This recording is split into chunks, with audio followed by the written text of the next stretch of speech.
Non biological अतिशय छपरी माणूस तो काय बोलला बिहारच्या निवडणुकीत ऐका. आरजेडी ने भी मौका छोड़ा नहीं।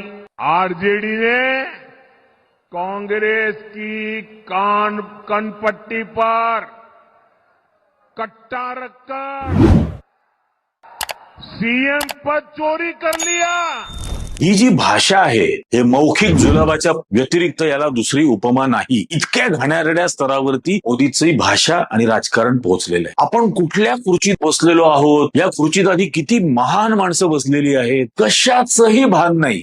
आपण हे जे भाषण करतो आहोत या भाषणाच्या बद्दलचे रिपोर्ट्स जगभरातले दूतावास जे भारतामध्ये आहेत, दिल्लीमध्ये आहेत, हे कळवतील त्यांच्या देशांना. याचंही यांना भान नाही. म्हणजे पंतप्रधान नसताना यांनी अतिशय घाणेरडी भाषा वापरलेली आहे. सोनिया गांधींना जर्सी काय काय म्हटलं, राहुल गांधींना हायब्रिड प्रॉडक्ट म्हटलं, पण तरीही या थराला